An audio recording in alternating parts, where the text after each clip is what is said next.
This presentation is an analysis of Ernest Hemingway's short story, Hills Like White Elephants. The Iceberg Theory and Hemingway Style. Ernest Hemingway's short story, Hills Like White Elephants, was published in 1927, but did not become widely anthologized and popular until the 1990s. One reason for this might be that the public was not used to what is known as Hemingway style. Hemingway said of his writing style in an interview in 1926, "I always try to write on the principle of an iceberg. There is 7/8 of it underwater for every part that shows." In other words, his writing style strips down all the details so that he only includes what is absolutely necessary to let the reader figure out on his or her own what is really going on or the significance of the story that is hidden below the surface or not directly included by the author. For example, in Hills Like White Elephants, he gives almost no detail about the two characters' lives and gives none of their thoughts. The reader doesn't even know their names, ages, where they're from, other than the man is an American, whether or not they are married, how long they have known each other, etc. Hemingway also does not give any editorial information revealing how the author feels, such as saying that she said something sadly or angrily, etc. It was not popular to leave much of the interpretation of the story up to the reader in this fashion until much more recently, as Hemingway was ahead of his time with his simple, efficient style that does not tell the reader what to think, but simply recreates the event as realistically as possible, allowing the reader to interpret the significance of the story. The story implies that the man wants the girl he is with to have an abortion, which he refers to as a simple operation, which though he says he doesn't want her to do if she doesn't really want to, he insists it's the best thing to do, it's really not anything, and they just let the air in, and that's all perfectly natural. She in turn appears more skeptical about the procedure and tells him, "Then I'll do it, because I don't care about me." Although little happens in the story other than the couple's conversation at the train station, the reader can see that their brief discussion reveals a deep conflict between the two, and it suggests the end of their relationship. The setting. Hills Like White Elephants does not even really have a plot. In fact, when it was first published, there were many who were reluctant to even call it a short story, but little more than a dialogue between two people. However, the details included add hidden meanings that the reader can use to better understand the couple's relationship, even though the writer does not directly spell out their feelings for the reader. The setting is in the 1920s in a desolate valley at a train station in Spain, which is a stopping point between Barcelona and Madrid. The foreign country shows the isolation of the two main characters, the American, who apparently can speak Spanish, and the girl he is with, who must not be Spanish since she cannot speak the native language. The location of a crossroads in the train station in which the travelers must choose which direction to continue on their journey is symbolic of the crossroad the couple is in their relationship.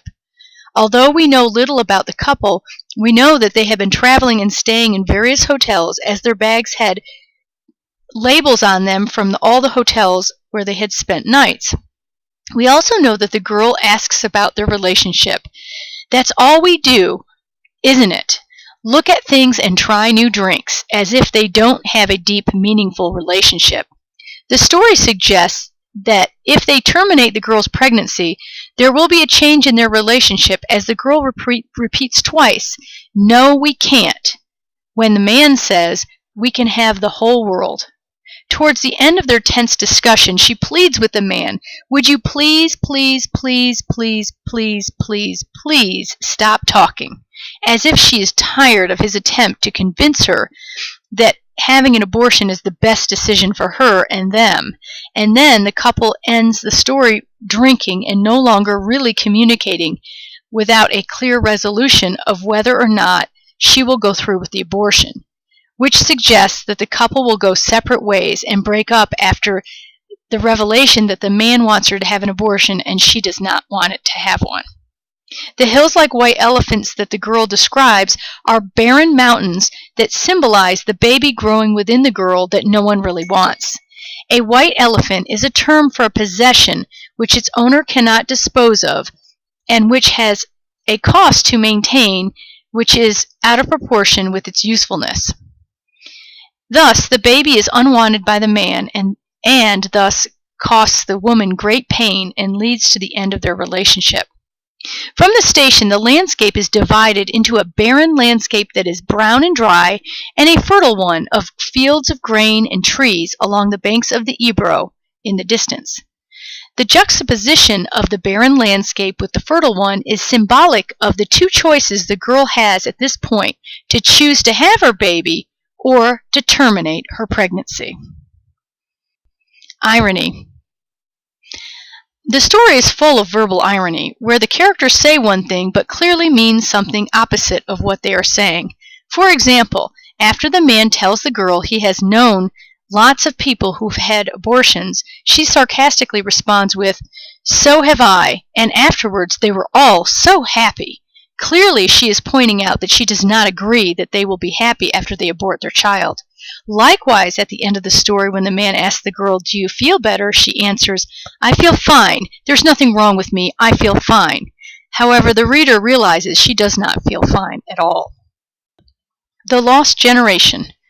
Writer Gertrude Stein coined the term "lost generation" to refer to the post-World War I generation, which is said to be void of morality and were hard-drinking, valueless young people who became disillusioned by the senseless violence and meaningless sacrifice the first example of modern warfare left them with.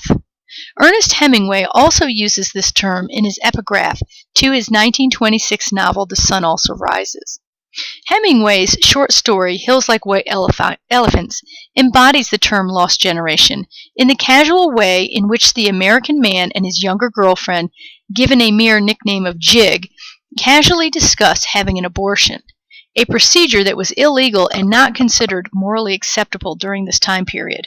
Also, the excessive drinking they engage in during a time in which in America the consumption of liquor was also illegal helps contribute to their portrayal as members of the lost generation.